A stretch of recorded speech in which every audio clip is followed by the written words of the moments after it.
Welcome to Mind Love, Episode 5. Today's episode is all about finding mindfulness through music. Turn up your frequency with Mind Love. Bite-sized brain hacks for seekers, dreamers, and doers.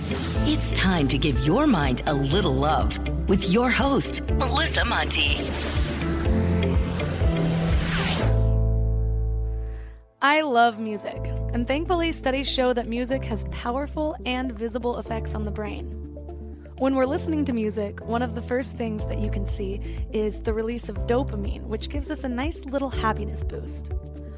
But studies have also linked it to boosting our immune systems by it being associated with an uptick in immunity-boosting antibodies. But learning to play an instrument can give you the most benefits, especially during the developmental stages of the brain. Studies have shown that musicians have more gray matter in the brain. This can lead to benefits like better auditory processing, learning, and memory. And this just adds to my love for music.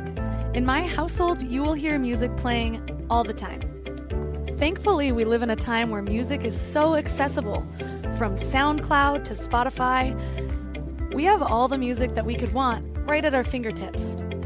Combined with smart home technology speakers like Alexa or Google Home, we can bathe in the music notes as often as we like. I'm pretty sure my neighbors are tired of hearing me say, "Alexa, shuffle Discover Weekly." Shuffling Discover Weekly from Spotify. Note to self, don't reference Alexa when she's in the room and you're trying to record a podcast. But first, can we note how strange it is that we can hear music at all? It's little acoustic vibrations in the air, these little waves of energy that tickle our eardrum. I was looking up how to explain how sound works and hearing works, and I found a YouTube video that explained it like this.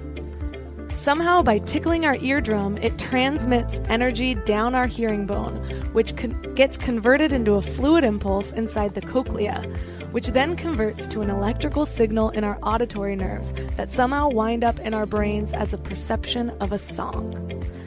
Did you follow that? It's cool, me neither. Today we're talking to Josh Brill. He's a master musician and sound healer devoted to using music as a medium to facilitate inner peace, awareness, and consciousness. Josh has been studying music for the last 25 years, and he's even developed his own musical mindfulness practices. On top of all that, he's an instructor of Nada Yoga, which is the yoga of sound. What better way to begin to raise our frequencies than with the most common form of frequency in sound and music? So let's dive in. In this episode, here are 3 key things you will learn. How your inner tempo affects your perception of the world around you, how you can use music to alter your states of consciousness, and a specific mindfulness exercise using music that you can do at home. This is an exercise that our guest usually reserves for his paid course or his private clients, so this is really exciting. Welcome, Josh. To get started, can you give us a brief overview about what Nada Yoga is? Nada Yoga roughly translates to the yoga of sound. Nada in Sanskrit is basically sound or sound current. So, and yoga, I'm sure as we know, is this concept of union or connecting with. So Nada Yoga is basically our connection with sound, and it really can take a lot of different forms. Mantra practice, for example, is a form of Nada Yoga. And also toning and finding your own internal sounds is a practice of Nada Yoga. I haven't tried Nada Yoga, but I'm really interested to do so because I love sound baths. And it is interesting what a broad range of effects sound has on us, whether it's calming us during meditation, putting us into a trance-like state, or even kind of making us shrill up from the sounds of nails on a chalkboard. So how do sound frequencies affect our bodies? Different frequencies in that spectrum can help engage different parts of our body, and specifically consistent frequencies. So, for example, to create a little bit more calm in the body, longer tones that are a little bit warmer and rounder, maybe in the sort of mid-frequency, is really helpful for people. If you want to engage a stronger focus, higher tones like a crystal bowl, can really serve that. When we listen to soundscapes, we tend to think, well, of course it's calming. What's not calming about ocean waves and birds chirping? But it's actually more than that. Pure tones can have a really powerful impact on our minds and bodies as well. For example, a pure tone of 528 hertz is said to be the miracle tone. It's used by genetic scientists to mend DNA and strengthen cell walls to boost immunity. A pure tone of 639 hertz is said to attract love and raise positive energy. And a tone of 320 hertz may awaken your divinity, and some use to help induce enlightenment. You can find a ton of these pure tones on YouTube, and the great thing about that is you can even find different mixes that people have done to make it a little bit more interesting, and some have even added bird sounds. So, of course we all know bird sounds are soothing, but have you ever thought of why? There's actually a psychological aspect to this, because when birds are chirping, it tends to mean that everything is all and well. But when birds stop chirping, danger could be looming. So not only does music have a really powerful effect on our bodies physiologically, Josh says that it can also be a teacher. And it can teach us a lot about the inner workings of our minds.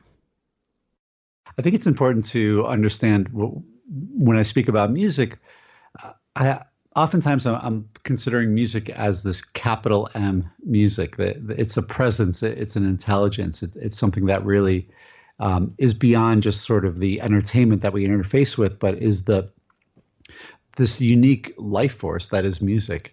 And approaching that as a teacher is just a phenomenal experience, because one of the things that music holds, and I think what a true guru holds, is truth and objectivity. And while music, of course, has a lot of subjectivity to it, when one takes on a practice of music, you find truths about yourself. Just like a real practical example, if you're working on your timing with something, most people will find that their timing is not quite aligned. And music kind of holds that mirror of truth for us. And then it teaches us, well, how do we find that level of engagement to have our time or our rhythm aligned? So then it becomes this inward journey for us to search with our own internal mechanisms to basically find what we need to do. And what I found, a lot of it has to do with where we place our attention and how we are able to hold our attention. I'm sure playing music as long as you have, you've uncovered a lot of truths about yourself. Can you name any? Oh my God. How much time do we have? As much as you need. Yeah. It's taught me a lot about attention. If we consider attention, oftentimes we hear the word attention span, for example. And span is an interesting word because span actually is a spatial word. It's spanning a distance. And time and space are intrinsically linked. So, for example, when I look at attention span, I'm also thinking about the tempo of attention, or how long we're able to hold a moment. And what music has really shown me is how to basically develop the ability to expand attention, to expand a more present moment, and also how to regulate that internally. Just for an example, like music has really shown me how to have more calm in my body, and tempo and our state of being are very much linked. A quick example would be somebody who's very anxious. Their tempo tends to be very fast. And you can even see that in the sort of extreme of anxiety, that people begin to shake, that they're vibrating at such a kind of tempo that it's creating this internal restriction. And somebody who's very calm generally is in a slower space. And music basically has shown me how to connect with that aspect, that internal mechanism, and how to regulate it, as well as how to work with that aspect with others. A lot of people feel like since they didn't have a natural ability with music when they were little, that they just have no hope of starting it.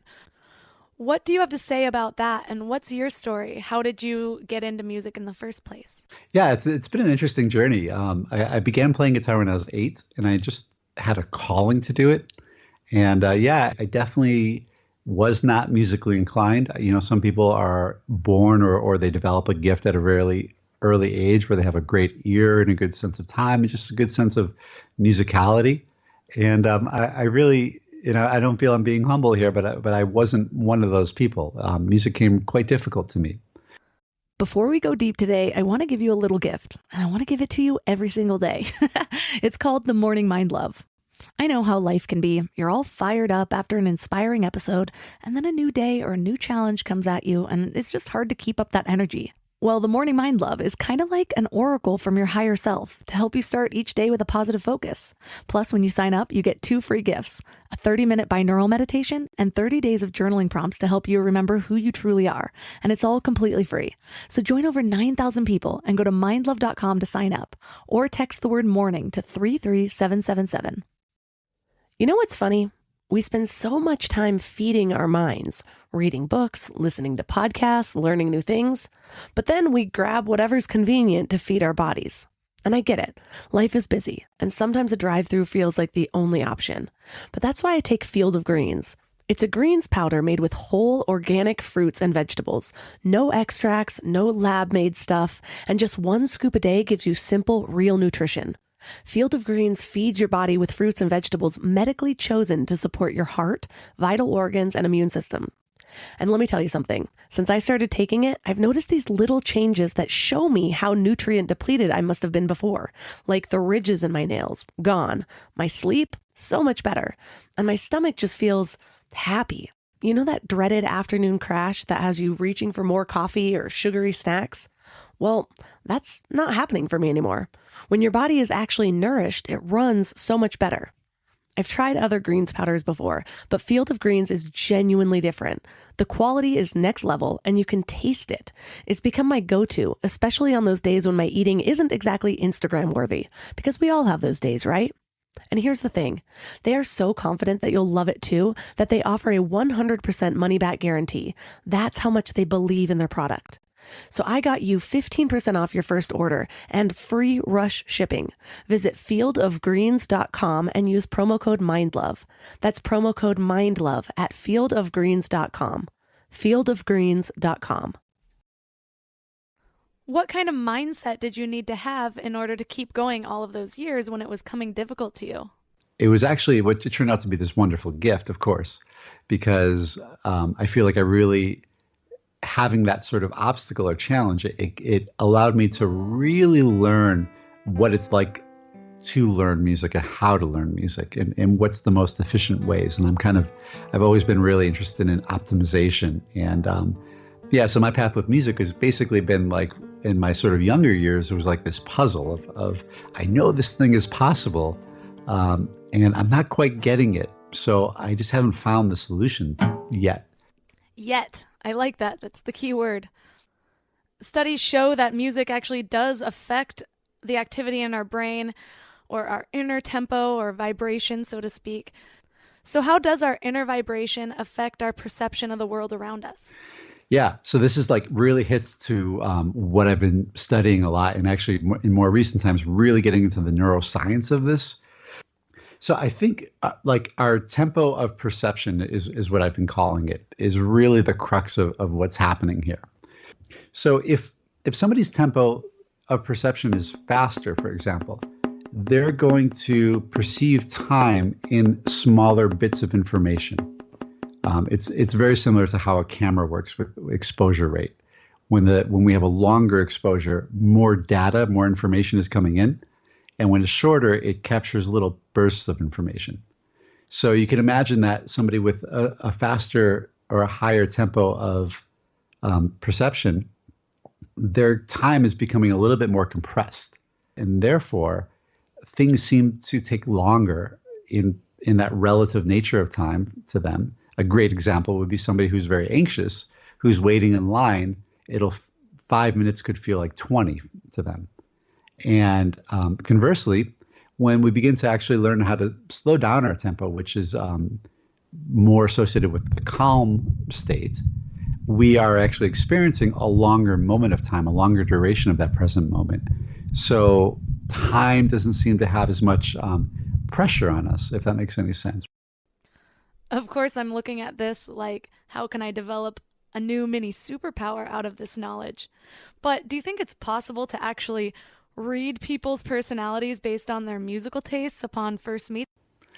Yeah, I mean, when you begin to attune to tempo, you could read people through their how they play music, how they speak, their movements. Even more subtle cues like blinking, right, and various things like that. And I would like to preface, we all are at different tempos, and there's not a judgment about one or the other. But to note that we do seem to be living in a world that seems to be moving faster and faster. And I feel for a lot of people, it's that tempo is tend to be pushed beyond a place of balance or internal harmony and creates some level of dysregulation, which I think we're actually seeing with ADHD. So I do want to just, note that the various levels of tempo, one is not better than the other, but they offer different levels of functionality according to where they're at, if that makes any sense. So, speaking about people with ADD or ADHD, is there a way to use music to kind of balance them out? Yeah, absolutely. And this is really where the practical aspect of my work comes into play, especially using an instrument, because what happens is when we're swept away in our tempo of perception, we really don't have a reference point to it. For example, somebody who is ADD, they're just in that vibration. They're just in that kind of space. So they really don't, it's hard for them to make an adjustment because that's where they are. With music, especially with an instrument such as guitar, or lately I've been getting involved using this method with ukulele, we can begin to basically find where that tempo is with a person, and then using the sort of the laws of music, which is in this case would be rhythm, begin to gradually slow that down in a controlled way so that people actually are able to lower that vibration, for lack of a better word, through this sort of neurobiofeedback mechanism that is music. So what I'm hearing you say is that decade that I was on shit tons of Adderall, I should have just been listening to steady, slow tones of music. Great, lesson learned. So aside from curing my ADD, okay, that's a slight exaggeration, but we're seeing how music can affect the tempo and the rhythm and the vibrations of our body, because we are all just energy, right? So we are vibrations. So if it can regulate our internal vibrations or tempo, how can it help to regulate the group as a whole? Music is traced back to ancient civilization, even before language. And part of what music was able to do back then was to bring people together without the use of language. And as we all know, there's a lot of divide in our country right now, unfortunately. So is there a way that we can use music to connect people in modern times? Yeah, in a lot of ways, really. One aspect of music is definitely it's a social engagement, which I think is really, really important. And I feel like if we explore sort of the consciousness of music as it's guided humanity, it has had the effect of bringing people together, and that's been a very important thing for survival. If we think back in the tribal days of humanity, tribes were very important for survival, and music was a way to basically organize the tribe, bring people together. Before a written word, it was a great way for them to encode information, tell stories, kind of document things through songs. A concert, for example, you have a band playing, and there's a certain rhythm that's playing, and people are dancing, and they're all experiencing the same rhythm. So basically, people are being tuned together through that vibration, through that rhythm. And when people find levels of entrainment where the rhythms begin to match, and that could be through dancing or just even having that shared experience, I think something magical happens, like a space hole opens up. And this is hard to quantify scientifically, although you can at some level, because basically what happens when people listen to the same music, we have similar brainwave entrainment. And brainwaves are a big part of the sort of tempo of perception. As a musician or people playing music together, it's kind of that, but like times 100, where you are, the act of playing music takes a fair amount of inner engagement, connecting into the sound, connecting into your body, allowing a note to be released into the world, listening to that note. And then if you're playing music with someone else, one of the things I learned in school in my jazz training was basically how to divide my listening so that I can listen to someone else equally as much as I'm listening to myself, if not more. So when people come and play music together, they're developing deep listening skills. And as we know, that listening is one of the primary foundations of communication. I don't know why it took me so long to invest in good bedding. I resisted it for years, but something flipped in me about 3 years ago. And now I'm basically a pillow connoisseur. I've tried them all, and I get weirdly excited about good bedding. Because here's the thing, we spend a third of our lives in bed, and the quality of that time affects literally everything else, which is why I'm so excited to tell you about my latest obsession, Lagoon Sleep Pillows. What sets them apart is their matching system. You take a quick 2-minute quiz about your sleep style and your preferences, and then they match you with your perfect pillow. I was matched with their Otter pillow, and I am so impressed. Lately, I've just needed more support, and this seems to cradle me in all the right places. I'm also low-key obsessed with their travel pillow, which I use for way more than just travel. I actually hug it, use it as leg support, and of course, take it on trips with me. Well, the secret is in their adjustable fill. You can add or remove it to get that perfect alignment for your spine. A study even found that the right supportive pillow can improve sleep quality by 63%. And Lagoon lets you try their matched pillow for 100 nights risk-free. Free returns, no questions asked. Falling asleep has never been easier. I toss and turn less and just wake up feeling refreshed every morning. Go to lagoonsleep.com and take their awesome 2-minute sleep quiz to find your match. Use the code MIND for 15% off your first purchase. We're all searching for something better in life, right? Better habits, better mindset, better relationships. But when it comes to hiring, searching isn't always the best approach. Instead of searching, why not match? That's where Indeed comes in. If you need to hire, you need Indeed. It's your go-to matching and hiring platform with over 350 million global monthly visitors. Their matching engine helps you find quality candidates fast. And I mean really fast. Did you know that in the minute I've been talking to you, 23 hires were made on Indeed worldwide? That's what I love about Indeed. It's like having a mindful hiring assistant. Instead of getting overwhelmed by endless resumes, you can schedule, screen, and message candidates all in one place. The platform actually learns your preferences, so the more you use it, the better it gets at finding people who align with your vision. And get this, 93% of employers agree that Indeed delivers the highest quality matches compared to other job sites. That's why more than 3.5 million businesses worldwide use Indeed to hire great talent fast. I just love that it keeps all of my hiring processes organized. I can do everything right there instead of having spreadsheets and notes and video call links. And listeners of this show will get a $75 sponsored job credit to get your jobs more visibility at Indeed.com/mindlove. Just go to Indeed.com/mindlove right now and support the show by saying that you heard about Indeed on this podcast. Indeed.com/mindlove. Terms and conditions apply. Need to hire? You need Indeed. Okay, so I'm really glad that we are talking about the differences between listening to music and actually playing music. So we've all heard that music makes us smarter, but there's a misconception about this. A lot of us think of the Mozart effect, which is some study 20 years ago that thought Mozart temporarily boosts cognitive function. So then the media and parents got crazy and wanted to get their kids into Harvard by listening to music. But that's not exactly how it works.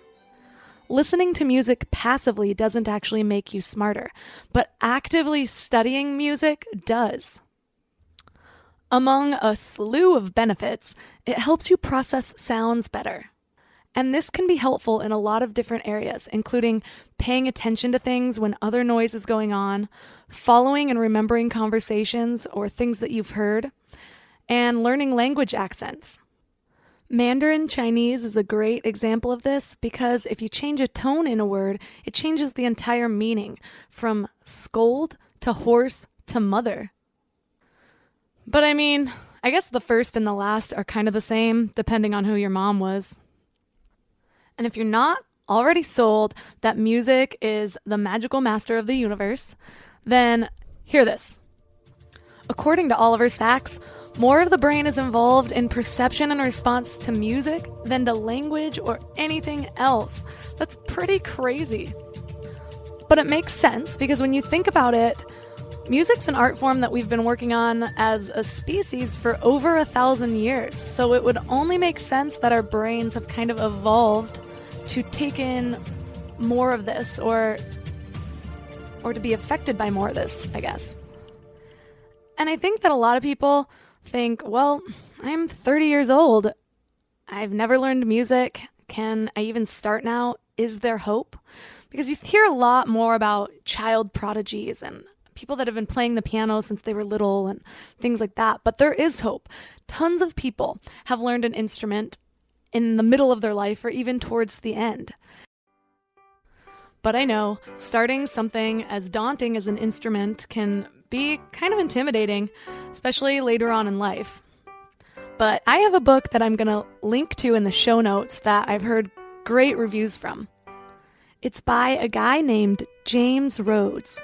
He's a best-selling writer and famous pianist. Pianist.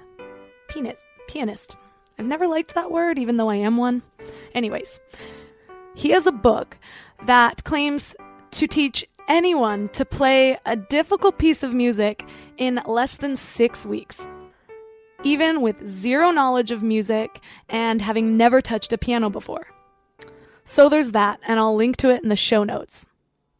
And I highly, highly encourage you to try to pick up an instrument, try to just learn something small, or even just use it for the sounds of the tones that we talked about earlier. Because when you start to develop your musical talent, it can be amazing, especially to get into flow state. If you're not familiar with flow state, don't worry, just subscribe to this podcast because I will be having a full episode devoted to this, and I'll probably mention it a lot. But for those who don't know, in positive psychology, flow is also known as being in the zone. And you hear it most with athletes and musicians, but it can happen with anybody. And if you ever go to a yogi-style festival especially, but any festival, you're almost guaranteed to come across somebody with flow toys or even a booth selling flow toys. And these can be either poi or staffs or wands, but there are these toys where you basically get them going like nunchucks. I don't really know how else to explain it, but it gets your mind into this flow where you don't really have to think. You can just go with the music. But basically, flow is supposed to be the state of optimal experience. There's an entire book dedicated to flow, appropriately titled Flow, and I highly recommend it. I'm going to link to it in the show notes because the author is really hard to pronounce and the spelling is completely different than the pronunciation. It's Mihai Csikszentmihalyi. Yep, but it doesn't look like it's spelled like that whatsoever. So go to the show notes for that. So being in flow is when you're performing an activity and you're fully immersed with an energized focus, a full involvement, and an actual enjoyment in the process of an activity. It's when you're completely absorbed in whatever you're doing. And the book gives a bunch of tidbits about exactly what flow is and how to get there and how to use it to improve your or increase your happiness levels. So back to the topic at hand, music is one of the best ways to get into flow state. Now back to Josh. Josh, tell me about the first time you experienced flow state or any sort of breakthroughs with music. It was my sophomore year in college. I went to Berklee College of Music, and I don't know. I just reached this place, and perhaps it's that sophomore slump that we hear about. But I just I didn't want to be there anymore. I loved music, but I was finding myself really frustrated, like that's all that everybody talked about or did there. And I know that kind of sounds paradoxical, and especially if you know my story, where in high school I couldn't wait to get to college so I could just focus on music all the time. And then I got there, and I basically was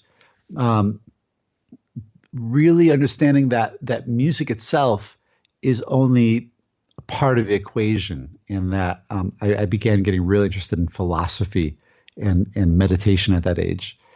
And I kind of understood how important life experience was for the musical process, and that if music is just sort of a means to an end within itself, it didn't quite get there for me. And I started losing my passion and even finding myself like angry. And I needed to get away for a weekend, and I visited a friend in Maryland. And I didn't bring a guitar, and that was my first time without having a guitar in my hands for years. But I just needed to not think about music, or just kind of really clear my head. And there was this afternoon where he was studying all day, so I was just left alone in his dorm room, and he had a guitar in the corner, and something just called for me to pick it up. And I picked it up and I just started playing. And basically what transpired for the next 6 or 7 hours straight was this like waterfall of music flowing through me. And it was an experience that I had never had until that point, where basically I literally was just the observer, and my body was moving on its own. Music was flowing through me. Things were happening on the guitar that I never could have done up until that point before. It was like it literally felt like this like faucet of music was just opened, and it was just completely free and flowing through me. And it felt like I was connecting in with the genius of music. Not that I was a genius in that moment, but that I was really connected to this transcendent nature of music. And that day made pretty much like the defining mark in my exploration of music. One, realizing how much is possible if we just kind of find the inner alignment, how much it's not actually us. We have to do the work to develop certain levels of technical facility and things like that. But the true nature of music is so transcendent. And that day basically, I would say, led me on this path to research and discover and explore and experiment with music, to really try to find how to engage from that place all the time, rather than sort of using my mind or using sort of, the lower aspects of music. And this is the power of flow state. I remember the first time I felt like I got into flow, and I was playing for hours, which is a lot for the attention span of a young child. But I used to use it when I would have a bad day or something bad would happen, the things that little kids get upset over. I can remember one instance in particular when a popular kid named Nick, yes, I'm using his real first name, made fun of me for not being able to shave my legs yet. So I played the piano for like 3 hours. And it made me realize some things, like he wasn't that important and all I needed to do was steal my mom's razor. But it got me through. What are some of the ways that you personally use music to get through things or to alter your states of consciousness? One of the things is to, one, there's just like, I think there's an inherent creative joy just to pick up an instrument and see what happens. And I think there's sometimes like that is enough. And other times I find myself, if I am going through a slump, sometimes writing a song or just kind of allowing some expression of that to come out has been really, really healing. At a little bit more scientific level, I found, for example, if I am feeling like in a slumpy place and a little bit lethargic, if I work on music at a faster tempo, that can help engage myself out of that. So just kind of circling back to the tempo thing, out of balance fast tempo is, let's say, anxiety. And out of balance slow tempo, we could look at as depression. So we're looking for that kind of sweet spot of in between. So I have different practices that I've kind of explored and have learned and have developed that really help move the energy basically to a place that feels a little bit more in alignment with where I would like to be. With everything going on in our current events today and our president and all of the natural disasters around the world, how is connection with others even more important? And how can people maybe use music to deal with all these walls going up? I know, these walls. Obviously, we're going through some deep transitions, at the global level, and we really don't know what is going to happen. There's a lot of people making up stories about it, but we don't know. And if we react to the stories we're imagining, we're basically going further in that sort of habitual mechanism as we talked about before. So a proper music practice can give us the chance to have some equanimity within what seems to be going on or our perceptions, and hold a little bit more center focus and calm within that. And I really feel like, obviously, it's hard not to talk about the political climate these days, but one of the real striking things for me during the previous election is just noticing how polarized, people have become. It's my side versus your side. I'm right, you're wrong. You're wrong. It's just turned into this deep split, and to me that feels very mechanistic. It feels very mechanical, and I feel like it can be very easy for people to get overwhelmed by that. So having a musical practice, having a musical experience, I really feel can give us some freedom from that overwhelm, and perhaps be able to listen deeper. And I feel like in that deeper listening, we can basically start making the connections between the sides that are so split, and hopefully work towards a greater harmony, basically.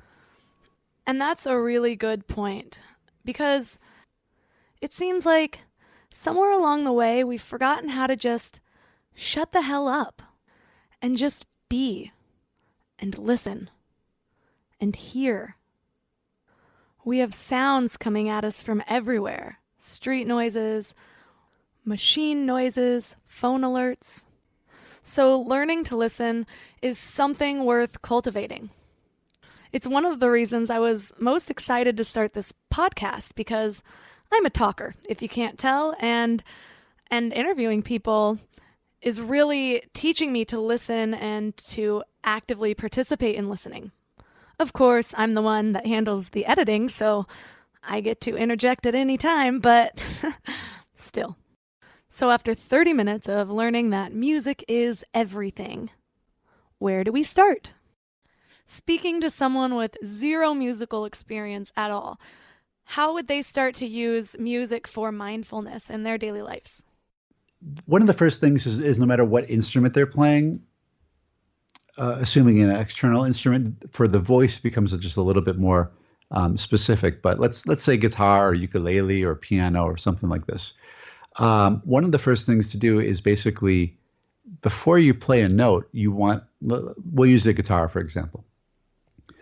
Before you try to play a chord, it's good to feel the guitar, to really feel the strings, and to do that with both hands, so that you become acquainted with the feeling of the strings, the actual sensation of them on your body. And then beginning by playing one note, and listening to that note as deeply as you can. It's one of my primary meditations that I work with people. For guitar, it could be like playing one string with full intention. So when you're playing the string, you are aware of every bit of the physicality that it takes to make the sound happen. And once the note happens, you want to listen to that note throughout the whole duration of the note, which is usually longer than people are used to. And in doing so, what you end up doing is actually elongating your attention. And then as the note drifts away, you want to actually listen to that really subtle place where the note kind of absorbs back into silence. So like a note basically comes from silence. There's silence, the note is born, and then the note basically dies, goes back into the silence. And we want to really pay attention to all three of those steps. That's a really good primary mindfulness approach to music. We've covered a lot about music today and its benefits, whether you're a newbie or you've been playing your whole life. But I think the important message is that you should start. Just pick up an instrument and start somewhere.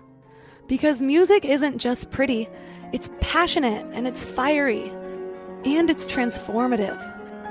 Beethoven's Appassionata Sonata was written as he realized he was going deaf and was thinking about suicide. And in the process of writing that song, he decided to live.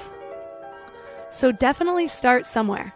And lucky for our listeners, Josh has created some courses that are a great place to start out. And you can find those at joshbrill.com, which I'll link to in the show notes. Josh, tell us a little bit about your courses. I have a course that I developed called the Yoga of Guitar. And it is a course that's specifically made for anyone, whether they have no guitar experience or musical experience, up to somebody who's advanced, to give them this experience of really how to explore music as a meditation, as a mindfulness practice. I'm currently in production of the same concept, but using the ukulele as an instrument, which I find to be really fabulous because the ukulele is so accessible and it's fun. It has a really beautiful tone to it. Well, on that note, musical pun intended, let's cue up the music. You can find all of the links mentioned in this episode in our show notes at mindlove.com/005. A lot of work goes into this show, so if I could ask one favor, please hit subscribe. It really, really helps with the growth of my podcast. We also have a great Facebook group that keeps you in the conversation and also has some freebies here and there, so go to mindlove.com/FB group. Thanks for giving your mind a little love today, and I'll see you next week. Thanks for tuning into Your Higher Frequency with Mind Love. Head to mindlove.com for a free gift to keep your vibes up until next week.